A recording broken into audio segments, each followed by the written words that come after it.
Programme Dastak में मैं हूं आपका होस्ट मंसूर खान। नाज़रीन, इस वक्त मौजूद हैं हम चौराहे फैसल पे, जहां पर इस वक्त जो है वो कि इलेक्ट्रिक के हवाले से एक बड़ा धरने का एहतमाम किया गया है। और ये वो मसला है जो देरीना मसला कराची का बिल्कुल आपके सामने है, जिसमें मुतादिद किस्म के जो धरने हैं, प्रेस कॉन्फ्रेंसेज हैं सियासी जमातों की जानिब से।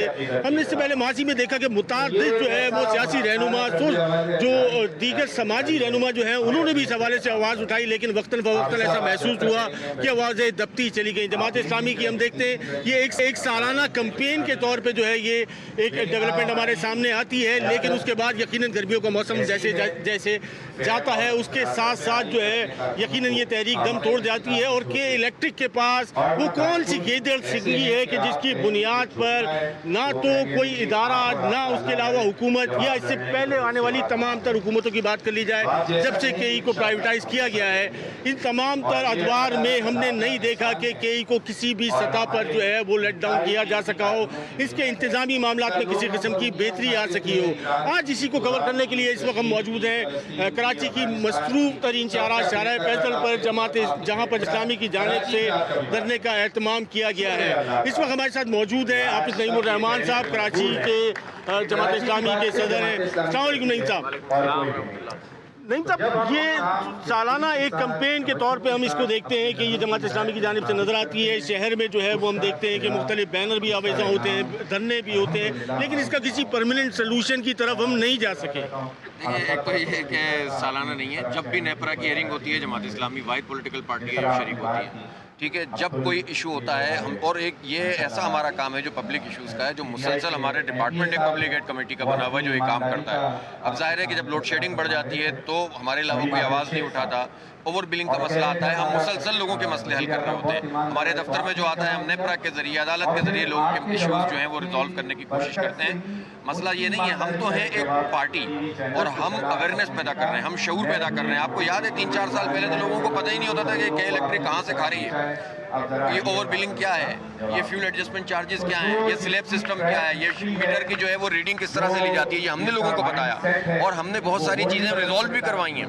यानी फ़ायदा हुआ इन धरनों का। जब हमने मीटर रेंट हमसे लिया जाता था वो अब नहीं लिया जाता, डबल बैंक चार्जेस होते थे वो अब नहीं होते हैं, टैरिफ को हमने 3 साल तक रोके रखा है वाहिद जमात इस्लामी की। किसी भी किस्म की कमी नहीं आई। पैनिक की सूरत हाल आप देख रहे हैं कराची में, जिस किस्म के वाकयात आपने देखे कि इलेक्ट्रिक के जो आम कारकुनान हैं उनको रस्सियों से बांधा जाता है, कहीं मार पिटाई का सिलसिला जारी है। इसका मतलब है कि फ्रस्ट्रेशन कहीं ना कहीं निकल रही है। असल में बात यही है ना कि ये तो जिम्मेदारी है हुकूमत की पार्टियों की। जमात इस्लामी के पास तो हुकूमत नहीं है। जब हम बगैर हुकूमत के इतने काम करवा सकते हैं तो अब तो ये लोगों को समझना चाहिए कि किन लोगों के हाथों में अपनी बात तोड़ दे रहे हैं। आप ये बताइए कि पीपल्स पार्टी और एमक्यूएम की इत्तेहादी हुकूमत थी, उन्होंने इसको 2 मरतबा बेचा था एमक्यूएम ने, ठीक है। फिर उसके बाद नून लीग आई, उन्होंने इनको सब्सिडी देते रहे। अब पीटीआई आई, लोगों को तवक्कुह थी शायद कुछ बदल जाएगा, लेकिन पता चला पीटीआई तो खुद जो अबराज ग्रुप पेरेंट कंपनी है, मालिक कंपनी है के इलेक्ट्रिक की, उसकी जो है वो मरहून मिन्नत इसलिए कि इलेक्शन में उन्होंने फंड दिया उनको। तो अब बात ये है कि वो फंड भी उनसे वसूल कर रहे हैं और फिर जाहिर है कि फिर उनके खिलाफ फैसला नहीं कर रहे। आज भी इन्होंने फैसला क्या किया है, इनको ऑयल दे दिया जाएगा, इनको बिजली जाएगी। ये हमारे खून पसीने की कमाई होती है जो आप इनको देते हैं और ये हमसे निचोड़ते हैं। 90 अरब रुपए की सब्सिडी दी है 2018-2019 में इमरान खान ने। और आज जो इंश्योरेंस दिए गए फेडरल गवर्नमेंट की जानिब से, आपके ख्याल में ये इनफ नहीं है, लेकिन बात 2021 की गई है। भाईजान भाई यही तो बात है, वो कह रहे हैं गैर एलानिया लोड शेडिंग खत्म हो जाएगी, तो ये क्या बात हुई? यानी इसके लिए पूरी दुकान सजाई गई थी। गवर्नर हाउस में इतने बड़े पैमाने पे असद उमर साहब जो सब चीज़ों का कहते हैं कि जनाब वो तो मास्टर हैं, और गवर्नर इमरान इस्माइल साहब और के इलेक्ट्रिक की इंतजामिया से क्या तय हुआ? ये तय हुआ कि इनको ऑयल दे देंगे, ये तय हो गया कि इनको गैस दे देंगे, ये तय नहीं हुआ कि इनसे पूछेंगे तुमने इन्वेस्टमेंट क्यों नहीं की, इनका लाइसेंस कैंसिल करेंगे। और ये जो 3 रुपए पीटीआई की हुकूमत ने बढ़ाए हैं, तो इमरान खान ने कराची दुश्मनी की है ना, 2 रुपए 89 पैसे बढ़ा के। इन हालात में, कोरोना के हालात में आपने टैरिफ जो इनको बढ़ाकर दे दिया, ये तो कम से कम वापस ले लेते ना, तो ये भी नहीं किया इन्होंने। तो हम तो हुकूमत पे प्रेशर डाल रहे हैं। ये शाहराए फैसल जो सबसे अहम शाहरा है, हम बैठे ही इसलिए यहाँ पर कि हुकूमत को मुतवज्जा करें, आवाम को बताएं कि किन लोगों के हाथ में आपकी भागदौड़ है। ये पार्टियां आपको सर्व नहीं कर रही, एमक्यूएम और पीटीआई मिलकर फैसला फैसले करती है कि 3 रुपए बढ़ा दें, और ये जो है वो हमारा टैरिफ में इजाफा कर रहे हैं और सारी मराहत केई को दे रहे हैं। अब ये केई का धंधा नहीं चलेगा, अब इनका लाइसेंस कैंसिल करना पड़ेगा और इनका फॉरेंसिक ऑडिट होगा। आपको लगता है कि लाइसेंस इनका किसी भी सतह पर जो है वो कैंसिल हो सकता है? गुज़िश्ता कई अदवार से कई हुकूमतों में हम ये सारी चीज़ें देखते आए हैं, ये इसी किस्म की गुफ्तगू होती है, डेवलपमेंट जो है वो कोई नहीं है, रिजल्ट जो है वो जीरो है। रीज़न ये है कि चूंकि जिनको करना है वो खुद उनके सपोर्टर हैं। अब अवामी प्रेशर जब तक नहीं होगा और कोर्ट्स जब तक नहीं जागेंगे, हम सुप्रीम कोर्ट से भी अपील कर रहे हैं, चीफ जस्टिस जो हमारे गुलजार साहब हैं वो तो कराची से ताल्लुक रखते हैं, सुबह शाम वो चीज़ों को देख रहे हैं, उनको चाहिए कि फॉरेंसिक ऑडिट करें इसके इलेक्ट्रिक के पूरे 15 साल का और देखें कि कौन कौन सी पार्टी इसमें मुलव्वस है और कितनी सब्सिडी इनको नाजायज़ तरीके से दी गई है। ये सब्सिडी हमारे पैसों की होती है यार। ये सुई गैस है, उसके ऊपर इनके तकरीबन 80 अरब रुपए से ज़्यादा है, तो हमारा इदारा है ना। तो ये सिर्फ एक प्राइवेट कंपनी को नवाजने का जो अमल है, तो इसलिए गवर्नमेंट के पास ये अथॉरिटी है कि वो इनका लाइसेंस कैंसिल कर सकती है। लेकिन वो आसान है कि गवर्नमेंट लाइसेंस कैंसिल करेगी? नहीं करेंगे तो हाल की बात ये सिलसिला जारी इस रहेगा। किस्म के इल्जामात आप लगाते हैं या जो उसमें जितनी भी हकीकत है वो तो बहरहाल कुछ कहीं ना कहीं जाके सामने आएगी। भाई इसमें कोई इल्जाम नहीं है, नेपरा की रिपोर्ट्स मौजूद हैं। नहीं, यहाँ तो इस वक्त पीटीआई की और जो है वो अपराध ग्रुप वॉल स्ट्रीट जर्नल के अंदर जब ये बात आई कि इन्होंने इनको फंड दिया है और जस्टिस वजी साहब ने जब हज़ारों लोगों की मौजूदगी में कई बार ये ऐलान किया कि पीटीआई को जो है वो फंडिंग की जाती है अपराध ग्रुप की तरफ से, तो आज तक तो कोई तरदीद इन्होंने नहीं की है। जर्नल में छपी हुई बातें हैं ना। और फिर मनी लॉन्ड्रिंग में जब वो बरतानिया में आरिफ नकवी पकड़ा गया तो उसने जो नाम दिया उसमें इमरान खान का नाम भी था। तो कहने का मकसद ये है कि ये सब जो है ना इस हम्माम में सब वही हैं जो होते हैं। नहीं, तो इसका मतलब है कि ये तमाम तर प्रैक्टिस जो है आपकी इससे जो है यही तो प्रैक्टिस है असल, निकलने वाला यही तो प्रैक्टिस है। पब्लिक मोबिलाइजेशन, पब्लिक को अवेयर किया जाए कि किन लोगों के हाथों में आपने इख्तियार दिया हुआ है। सिर्फ इसका के इलेक्ट्रिक का मसला नहीं है, 650 अरब रुपए का तरक्याती बजट मंजूर किया है इमरान खान की हुकूमत ने। कराची का शेयर है 18 अरब रुपए, वो भी पिछले साल का सब कैरी फॉरवर्ड कर दिया है। पीपल्स पार्टी ने 233 अरब रुपए का सिंध का तरक्याती बजट मंजूर किया है। हमारा शेयर है कराची का 3.1 अरब रुपए। तो हम जगाएंगे ना लोगों को बताएंगे किन लोगों के हाथ में आपने जो है ना रखा हुआ है, तो ये मोमेंटम बनेगा इंशाल्लाह। आप देखिए 4 बजे से ये इस गर्मी में, इस कोरोना में जान हथेली पे रखकर ये लोग, ये नौजवान मौजूद हैं, यहाँ पर बूढ़े मौजूद हैं। क्यों मौजूद हैं? इसलिए कि इस शहर की तर्जुमानी अल्हम्दुलिल्लाह हम कर रहे हैं। पहले बुनियादी कुछ सवाल पैदा होते हैं कि कराची में जो है वो आने वालों की, यहाँ पे रिहाइश इख्तियार करने वालों की एक बड़ी तादाद है जो रोजाना की बुनियाद पर जो है वो बढ़ती चली जा रही है। उसके अलावा अगर सेंसस की बात कर ली जाए तो उस पर आज तक कोई कंसेंसस जो है वो डेवलप आप नहीं कर सके किसी भी सियासी ना। ये हुकूमत का काम होता है कंसेंसस डेवलप करना। हम तो कहते हैं, हम तो कोर्ट में गए थे कि ये मर्दमशुमारी सही नहीं हुई। तो वसाइल की तकसीम तो किसी सतह पर भी हो ही नहीं सकती अगर आप ये बुनियादी चीजें तय नहीं करेंगे। सवाल आप मुझसे कर रहे हैं, यही सवाल हम हुक्मरानों से कर रहे हैं। इतने सारे लोग मिलकर कर रहे हैं, पूरे पाकिस्तान में कर रहे हैं, और अब हम कराची के लोगों को मोबिलाइज कर रहे हैं। कराची में लोगों को बहुत लिसानी बुनियादों पे लड़ाया गया, कराची में लोगों को जो है बर्बाद कर दिया गया। अब कराची के लोग ये सवाल करते हैं कि जब हम अगर 3 करोड़ हैं तो एक तो तुम हमें गिनते ही नहीं हो 3 करोड़, दूसरी बात ये कि मैं वसाइल नहीं देते हो, और ये सब मिले हुए इसमें। इन पार्टियों का इत्तेहाद है कराची पर जुल्म करने में। जो जब पीपल्स पार्टी थी उसने भी कराची दुश्मनी की के इलेक्ट्रिक को नवाजा, नून लीग थी उसने भी कराची दुश्मनी की के इलेक्ट्रिक को नवाजा, पीटीआई आई है उसने भी कराची दुश्मनी की के इलेक्ट्रिक को नवाज रही है। तो आप लोगों को अंदर शऊर, और एमक्यूएम तो माशाल्लाह जो है वो है। जब आजकल तो एमक्यूएम जो है वो प्रेस कॉन्फ्रेंस भी कर रही है कि कर रहे हैं ना। कभी एमक्यूएम ने तो कोई 500 हड़तालें की होंगी इस शहर में, कभी कई के खिलाफ हड़ताल सुनी है आपने? अब तो हड़ताल की पोजीशन नहीं बनती ना, अभी तो बनता है। अभी तो आपसे ज्यादा मैक्सिमम जो है वो तो पूछ रहा हूं लाख के साथ जो है वो आप इस ड्राइव को आगे उन्होंने ही, उनकी हुकूमत ने फैसला किया ना 3 रुपए बढ़ाने का, उन्होंने उस पर एहतजाज किया, उन्होंने टैरिफ में इजाफे पर एहतजाज किया। मैं आपसे सवाल कर रहा हूं। मैं तो आपसे कह रहा हूं कि अब तो नहीं करेंगे ये इलेक्ट्रिक जो नुक्ता है वो अब एक है, ये नहीं करेंगे। देखिए जिन बातों के ऊपर एक है वो एक बात होगी, लेकिन एमक्यूएम का प्रॉब्लम ये है कि चूंकि वो पहले ही के इलेक्ट्रिक से इतनी नवाजी गई है, इतने लोगों को उन्होंने एडजस्ट किया है इनके, और इतने बदतखोर इनके जो होते थे उस जमाने में अस्करी विंग के, वो सब इनके रिकवरी अफसर होते थे। इनकी इतनी फाइलें बनी हुई हैं कि ये बात ही नहीं कर सकते। पीपल्स पार्टी ने तो जाहिर है उनको नूरियाबाद से 100 मेगावाट का प्लांट का पैसे पूरे करने हैं, इसी तरह पीटीआई है उसको अपना जो है वो इलेक्शन फंड के पैसे पूरे करने हैं। तो ये सारे लोग जो है वो मिलकर इस तरह से हमारा बेरादा कर रहे हैं। अब ये शऊर लोगों के अंदर आ रहा है ना, ऐसे तो नहीं खड़े हुए बैठे हुए लोग, ये सारे हमारे वर्कर थोड़ी हैं। ये सब सताए हुए हैं ओवर बिलिंग के, ये लोड शेडिंग के सताए हुए जो यहाँ पर आए, और ये सिलसिला बढ़ेगा पूरे शहर में। आप ये ड्राइव जो है वो लेके चल रहे हैं, जोहद की कोई एंड नहीं होता, जोहद की मंजिल ही होती है। आपने अखज़ किया इसका कि वजह क्या है, ऐसी कौन सी गीदड़ सिंगी है कि जिसकी बुनियाद पे बड़े बड़े बुत कराची में हमने पाकिस्तान में गिरते हुए देखे। अगर कोई नहीं हिल सका तो KE को जो है वो कोई नहीं हिला सकता। दो मसले हैं। आवाज़ें उठती हैं, आवाज़ें ख़त्म हो जाती दो हैं। मसले हैं। एक ये कि कराची की ऑनरशिप नहीं लेती हैं पार्टियां। कराची को उन्होंने समझा हुआ है बस यहाँ तो पागल लोग हैं, 14 सीटें दे देंगे, 20 सीटें दे देंगे, 10 सीटें दे देंगे, और वाकई ये पागलपन का सबूत देते हैं, बेवकूफ़ी में धोखा खाते हैं, और उसके बाद इनका यही हाल होता है जो हो रहा है। अब इनको शऊर आ जाना चाहिए, यही शऊर हम परवान चढ़ा रहे हैं, नंबर 1। और दूसरा मसला ये है कि जब वेस्टेड इंटरेस्ट हो, जब लोगों के रोजगार पार्टियों के लगे हुए हों, जब वही आरिफ नकवी जो अरबों रुपए हमारा खा रहा है वो इमरान खान की इकोनॉमिक एडवाइजरी कमेटी का मेंबर हो, अभी तो बाहर पकड़ा गया ना, यहाँ तो नहीं पकड़ा गया वो। तो इसका मतलब ये है कि ये सब लोग किसी न किसी जगह पे आके मार खाते हैं अपने इंटरेस्ट से, अपने जाती इंटरेस्ट से, अपनी करप्शन से, अपनी लूट मार से, और ये पार्टियां सर्व नहीं कर सकती इस शहर को। जमात इस्लामी को जब मौका मिला इतना सा तो हमने इतना काम किया है। जब आपको कराची में कुछ सियासी कल्चर आपके ख्याल में इस हद तक बचा है कि आप उसको सियासी बुनियादों पे इस मसले को हल कर सकें? सियासी कल्चर तो तबाह किया गया है, यही तो हम उजागर कर रहे हैं, यही तो रास्ता है अवेयरनेस पैदा करने का, जिद्दोजहद का। देखें, हम सिर्फ धरने नहीं देते, हम नेपरा में जाते हैं, हम अदालत में गए हैं, हम सड़कों पे मौजूद होते हैं, हम तहरीर लिखते हैं, हम तकरीर करते हैं। सिलसिले को यहीं से आगे बढ़ाएंगे, एक ब्रेक के बाद दोबारा हाजिर होते हैं। ना बुनियादी सवाल ये है कि यकीनन KE के पास जब बात की जाती है तो बहुत बड़ी बड़ी आवाज़ें उठती हैं, लेकिन वो आवाज़ें बैठ जाती हैं। उसके बाद अदालतों का रुख किया जाता है, तो अदालतों में भी हम देखते हैं कि मसाइल जो है KE की जो डिफेंडिंग टीम है वो बहुत ज़्यादा मजबूत है। एक मुख्तसर सा ब्रेक लेते हैं, ब्रेक के बाद दोबारा हाजिर होते हैं।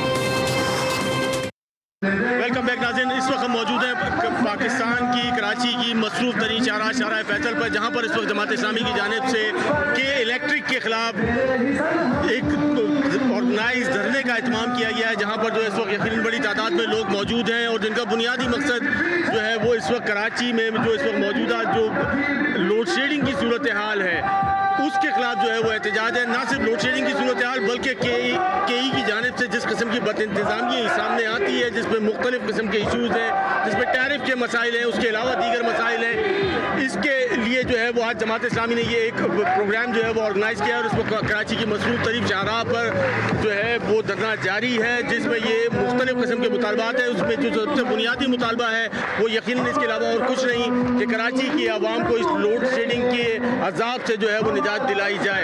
इसी पे बात करने के लिए हमारे साथ मौजूद हैं इस वक्त उसामा बिन रजी साहब, नायब अमीर जमात इस्लामी कराची हैं। उसामा साहब, बहरहाल ये प्रैक्टिस जो है वो आपकी साल से चली आ रही है, मुख्तलिफ हुकूमतों में हमने देखा कि ये सारा सिलसिला जो है वो इसी तरीके से चलता चला आ रहा है। इस वक्त की सूरत हाल ये है कि मुख्तलिफ जमातें और भी जो है वो इलेक्ट्रिक के खिलाफ कम अज़ कम आवाज़ बुलंद करती हुई नजर आती हैं, जिन पर पहले ये इल्ज़ाम आयद किया जाता था कि ये इलेक्ट्रिक के बेनिफिशरीज हैं। लेकिन इस तमाम तर सूरत हाल में हमें कोई भी ऐसी उम्मीद की किरण नहीं नज़र आती कि जिसकी बुनियाद पर हम ये कह सकें कि आइंदा आने वाले कुछ दिनों में या आइंदा आने वाले अरसे में कोई बेहतरी आ सकेगी। बिस्मिल्लाहिर्रहमानिर्रहीम। देखिए, पूरा मुल्क और बिलखुसूस शहर कराची, इसके बसने वाले अवाम मसाइल की जिस दलदल के अंदर धंसे हुए हैं, इस मुरव्वजा निज़ाम में रहते हुए अगर आप कोई उम्मीद लगा रहे हैं तो आप एक ऐसा ख्वाब देख रहे हैं जो कभी पूरा नहीं होगा। बुनियादी मसला ये पूरा निज़ाम है जिसके ये सिम्टम्स हैं जो कभी एक शक्ल में नज़र आते हैं, कभी दूसरी शक्ल में नज़र आते हैं, और बाज़ चीज़ें इतनी शदीद हो जाती हैं कि लोग बिलबिलाने लगते हैं। मतलब ये मसाइल का एक कंपोनेंट है। आप कहते हैं कि जब तक पूरी तरह मुकम्मल तौर पे माशरती इस्लाहात नहीं होंगी, चीज़ें बेहतर नहीं आएंगी, तो फिर इस धरने से हम क्या हासिल कर सकते हैं? उसी जगह पहुंचना चाहते हैं। ये धरना अवेयरनेस भी पैदा करता है, ये धरना लोगों को रिलीफ भी देता है। इस धरने के नतीजे में जुल्म और सितम का जो बाजार है, जो उनका प्रेशर है, वो पीछे हटते हैं, वो दबाव कम होता है और वो मजबूर होते हैं। यानी ज़्यादातर तो वो यही करते हैं कि जब शोर मचाते हैं कैदी जंजीर बदल दी जाती है। तो कम अज़ कम इसके नतीजे में लोगों को पता चल रहा है, क्या पता चल रहा है कि जो पाकिस्तान का सबसे बड़ा शहर है, जो पाकिस्तान का सबसे ज़्यादा तरक्की याफ्ता शहर है, जो पाकिस्तान की सबसे ज़्यादा आबादी रखने वाला शहर है और जहां पाकिस्तान के सबसे ज़्यादा पढ़े लिखे और तहजीब याफ्ता लोग रहते हैं, उस शहर के अंदर बसने वाले लोगों को बिजली जैसा बुनियादी मसला मैसर नहीं है। वहाँ के बसने वालों को पानी नहीं मिल रहा, यहाँ के बसने वालों के लिए ट्रांसपोर्ट का कोई निज़ाम नहीं है। ये वो शहर है जिसने पूरा मुल्क बनाया है। ये वो शहर है जिसके रेवेन्यू से आज भी बजट का सबसे बड़ा हिस्सा इस शहर के रेवेन्यू से पूरा होता है। समझ एक बड़ा बुनियादी सवाल ये है कि आज के हालात में कोविड-19 के ये 2-4 माह का अर्सा गुजर जाने के बाद जहाँ लोग बेतहाशा मसाइल का शिकार हैं, मतलब जो हुकूमती स्टैटिस्टिक हैं वो भी 2-2.5 करोड़ कहते हैं कि लोग मजीद बेरोजगार हुए हैं, लोग मजीद परेशानी का शिकार हैं। आपका ख्याल है कि इन हालात में आप लोगों को मोबिलाइज कर सकेंगे, किसी भी तहरीक को आप आगे लेके जा सकेंगे? देखिए, कुछ ना करने से तो कुछ भी नहीं होगा। अगर कुछ होना है तो कुछ करने से ही होगा। अगर एक तरफ आप धरना ऑर्गेनाइज कर रहे हैं, ये इतने सारे लोग आपने जमा करे हुए हैं, आपने यकीनन मास्क पहना हुआ है, लेकिन मेजोरिटी आप देखें कि वो SOPs की खिलाफवर्जी के साथ जो है वो ये धरना ऑर्गेनाइज। जंग आमद बजंग आमद SOPs आपको मालूम है, एक एक कमरे के घर में जिसमें टीन की छत होती है 6-6 लोग रहते हैं। बल्कि हमें इस कोविड मुहिम में लोगों की मदद करते हुए हमें ये पता चला कि एक एक घर में 2-2 फैमिलीज किराए पर रहती हैं इस शहर कराची में। तो भाई इस शहर कराची के अंदर ये हाल है, इसको बताने के लिए इंशाल्लाह हम जद्दोजहद कर रहे हैं और हमारी आवाज़ पहुंच रही है इंशाल्लाह। मैं आपको बताऊं, कोविड कैंपेन में कराची शहर के लोगों ने सबसे बड़ी अक्सरियत ने ये बात कहा कि कराची की खिदमत अगर किसी ने की है और उन तक अगर इस बदतरीन सूरत हाल में कोई पहुंचा है तो वो जमात इस्लामी के लोग हैं। ये चीज़ रजिस्टर हो रही है और ये मैसेज इंशाअल्लाह ताला बहुत दूर तक जा रहा है। देखिए, और जब हालात पैदा हो जाते हैं, हालात तो बड़े बदतरीन हैं, इन हालात के अंदर ये छोटे मोटे कॉस्मेटिक इक़दाम हुकूमतों के कुछ नहीं करेंगे। हम मैदान में खड़े हुए लोगों को रहनुमाई दे रहे हैं, लोगों को गाइड कर रहे हैं।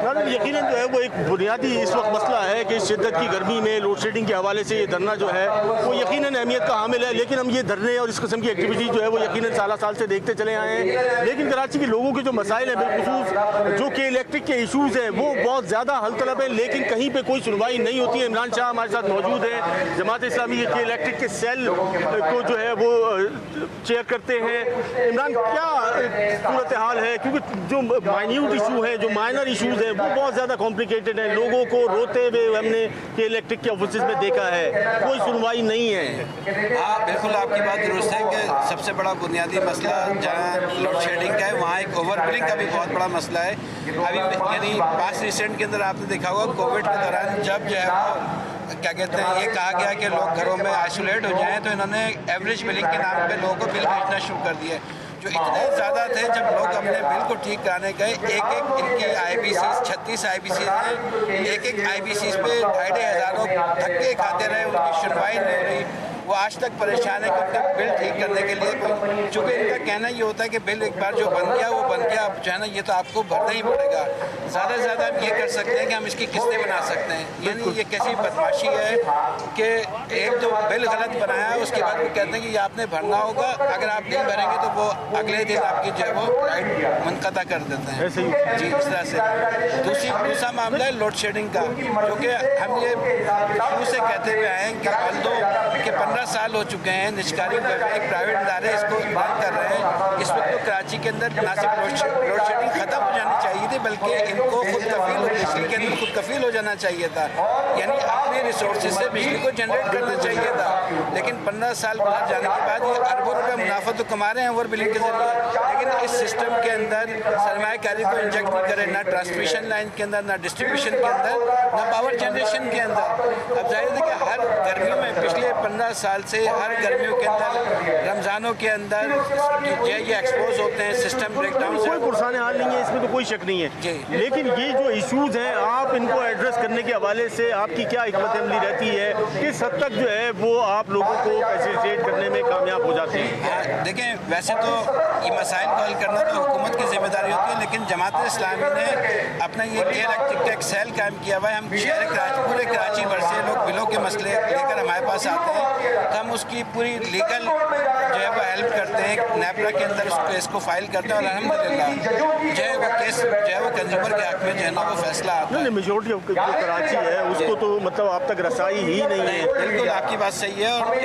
पूरे शहर कराची के अंदर जिन लोगों को नहीं पता, कभी आप विजिट करके देखें किस तरह से लोग धक्के खा रहे हैं। लेकिन जो है जाहिर है कि चूँकि प्राइवेट इदारे के नाम पे इसको एक कंसेशन दिया जाता है, पॉलिटिकल गवर्नमेंट इसको कंसेशन देती है, लोग तो रुल रहे होते हैं लेकिन उनका कोई पुरसाने हाल नहीं होता, और ये मामला अब ज़्यादा देर तक नहीं चलना चाहिए। ज़्यादा बिल्कुल यकीनन जो है वो देर तक नहीं चलना चाहिए, लेकिन ये मामला बहुत देरीना है और देर से चलता चला आ रहा है और आगे जो है वो चलता चला जाएगा या नहीं। कि इलेक्ट्रिक की लीगल टीम के हवाले से कहा जाता है कि बहुत ज़्यादा स्ट्रॉन्ग है, जो लोग यकीनन एक आम आदमी की रसाई नहीं है अदालतों तक कि वो अपने मसाइल के हल के लिए जो है वो अदालत से रिजू करे, वो कि इलेक्ट्रिक के दफातर के जो है वो इर्द गिर्द चक्कर और धक्के खाता हुआ ही नज़र आता है। लेकिन कहीं ना कहीं किसी न किसी सतह पर जो है वो यकीनन बहुत सारे लोग हैं जो अदालतों से रिजू करते हैं, उनको किस हद तक जो है वो फैसिलिटेट जो है वो किया जाता है और या जमात इस्लामी किस हद तक जो है वो लोगों को इसमें जो है वो अपनी गाइडेंस प्रोवाइड करती है और उनको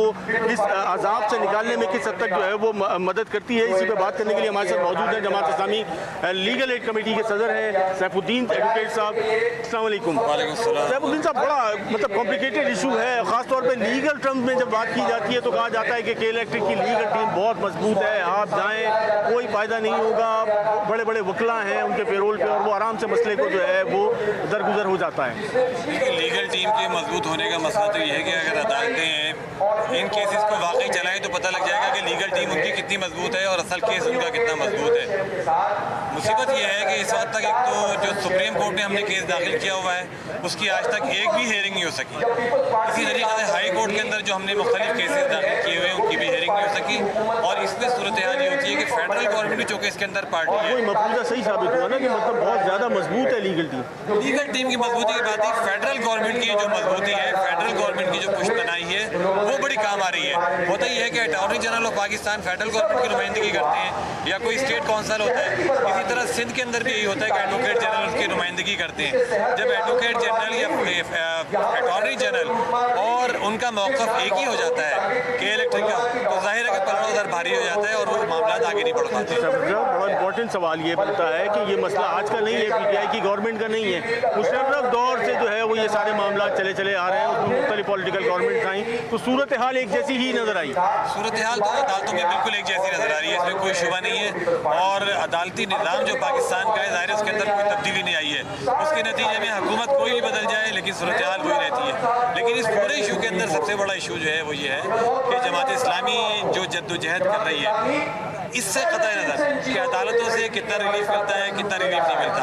हमने जिस शोबे ने भी जुल्म करने की कोशिश की उसके खिलाफ आवाज़ उठाई कि इलेक्ट्रिक हो, नादरा हो, बैरियर टाउन हो, वाटर बोर्ड हो, बिल्डिंग कंट्रोल अथॉरिटी हो, चाहे KMC हो, जब उसने कराची के अंदर लोगों को बर्बाद करना शुरू किया तो हमने अपना काम नताइज जो है वो हम नहीं देखते हैं कि इसके जो है वो निकल आए हैं किसी भी जगह पर। खासतौर पर अगर आज लोड शेडिंग की बात हो रही है, यकीनन कराची में जो है वो बेतहाशा मसाइल हैं, लेकिन अगर के इलेक्ट्रिक की बात कर ली जाए, कराची की बात कर ली जाए तो कोई खातिर का नताइज जो है वो हमारे सामने नहीं है। यकीनन धरने भी होते हैं, मुख्तलिफ किस्म के सियासी एहतजाज और गैर सियासी एहतजाज भी हमारे सामने आते हैं, बल्कि अब मुतादिद जगह पर जो है मुख्तलिफ किस्म के वायलेंट जो है वो इंसिडेंट्स भी जो है वो पेश आते हैं। ये सब कराची की सूरत हाल है, ये एक वैक्यूम मुसलसल बढ़ता चला जा रहा है। इस पर मजीद बात करेंगे, मुख्तसर सा ब्रेक लेते हैं, ब्रेक के बाद दोबारा हाजिर।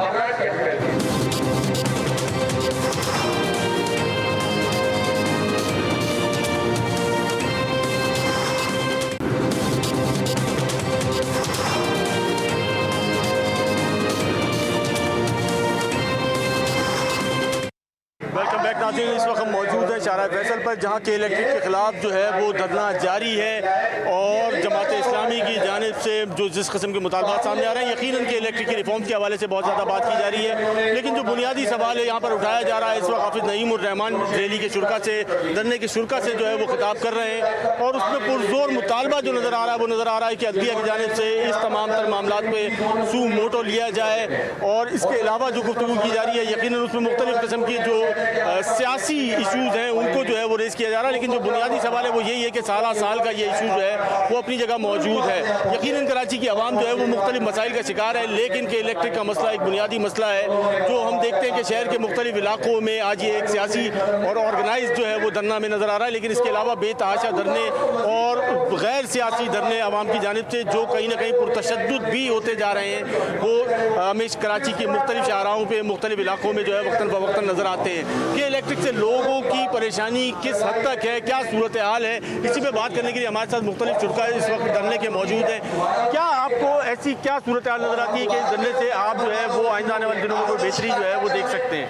के इलेक्ट्रिक एक तो सबसे बड़ा मसला ये है कि इलेक्ट्रिक कराची बिलखुसूस मैं जिस इलाके से ताल्लुक़ रखता हूँ लांडी से, तो वहाँ पे जो है गैर एलानिया लोड शेडिंग जो है बेतहाशा है। रात को लाइट चली जाती है, रात को 1 बजे 2 बजे 3 बजे, और हमारे 90% जो है वो लोग जो है वो हमारे यहाँ सुबह 7 बजे 8 बजे जो है वो जॉब पे जाना होता है और मजदूर तबका होता है, तो बहुत ज़्यादा परेशानी है। हम इसी वजह से जो है वो हमें उम्मीद है कि जमात इस्लामी और हाफिज़ नईमुर रहमान ये मसला सॉल्व करवाएंगे, और काफ़ी अरसे से जो है वो जमात इस्लामी। भाई आपको भी उम्मीद है? हाफिज़ नईमुर रहमान साहब आप कहाँ से आए हैं? मैं लियारी से आया हूँ, जो इस वक्त सबसे ज़्यादा कराची में लोड शेडिंग से मुतासर इलाका है। हमें दिन ये कहना तो देखिए बहुत मुश्किल है कि कौन सा इलाका जो है सबसे ज़्यादा मुतासर है। 3 मैसेजेस का सामना करना पड़ता है। सुबह एक मैसेज मिलता है कि लोड मैनेजमेंट की वजह से आपके 2 घंटे बिजली बंद रहेगी, फिर एक मैसेज मिलता है कि आपकी जो है वो लोड शेडिंग की जा रही है 2 घंटे के लिए, इसके लिए बिजली बंद रहेगी, फिर एक मैसेज मिलता है कि मेंटेनेंस के नाम पे, मतलब कि दिन में 2.5 घंटे की लोड शेडिंग अलग होती है, और मजीद ये 3 मैसेजेस अलग से किए जाते हैं, और हमें मुश्किल से 24 घंटे। लाइट आती कितनी देर है? मुश्किल से मैं कह रहा हूँ ना 24 घंटे में हमें 6 घंटे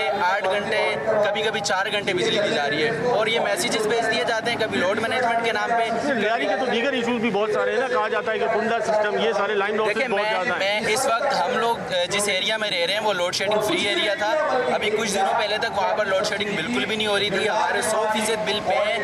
इतना जुल्म है हमारे साथ कि अवाम एहतजाज ना करे, इसलिए हमारी IBC को भी हमारे टाउन से बाहर डिस्ट्रिक्ट वेस्ट के अंदर मुंतकिल कर दिया गया है, और वो वेस्ट वार्फ में मौजूद है। लियारी में रहने वाला वेस्ट वार्फ की तरफ ना कोई बस चलती है ना कोई गाड़ी चलती है, वो 500 रुपये का रिक्शा करा के अपने बिल को ठीक करवाने के लिए भी वेस्ट वार्फ जाता है। जानबूझ के परेशान किया जा रहा है। लोड शेडिंग कुंडे की वजह से की जाती है, ये झूठा इल्ज़ाम है। आप मेरे साथ चल के देखें, हमारे पूरे इलाके के 100% बिलिंग मौजूद है हमारे पास, और उसको गुज़िश्ता महीने तक लोड शेडिंग फ्री करार दिया गया था, लेकिन इस महीने इतना तंग किया गया है। कभी जो है वो लोड मैनेजमेंट के नाम पे बिजली बंद कर दी जाती है, कभी मेंटेनेंस के नाम पे बिजली बंद कर दी जाती है, और कभी कहा जाता है कि आपके जो एरिया के बराबर में फीडर के साथ इलाके हैं वो जो है वो हमारे अफेक्टेड हैं, इस वजह से आपको बिजली मुंतकिल की जाती है। भाई किस हद तक मुतमईन है? ये तो सालाना प्रैक्टिस है जमात इस्लामी की जानिब से की जाती है। हर साल जो है गर्मी आती है, उसके साथ लोड शेडिंग आती है, और ये तमाम जो है वो धरना और इस किस्म की पॉलिटिकल एक्टिविटीज़ जो है वो जारी रहती है। किस हद तक आपको कोई उम्मीद है इससे कि इस किस्म के धरने जो है कोई बेहतरी ला सकेंगे? असल में आपका जो सवाल है ना, इसके अंदर एक सवाल और भी है कि अगर हम इनसे उम्मीद ना करें, जो एक वाहिद पार्टी है जो इस जुल्म के, इलेक्ट्रिक के जुल्म के खिलाफ, वफाकी हुकूमत के जुल्म के खिलाफ, सिंध की हुकूमत के जुल्म के खिलाफ, और शहरी हुकूमत, यानी ये तीनों शामिल है ना, MQ पीपल्स पार्टी और PTI और नून लीग नवाज़ी के अंदर शामिल रही है।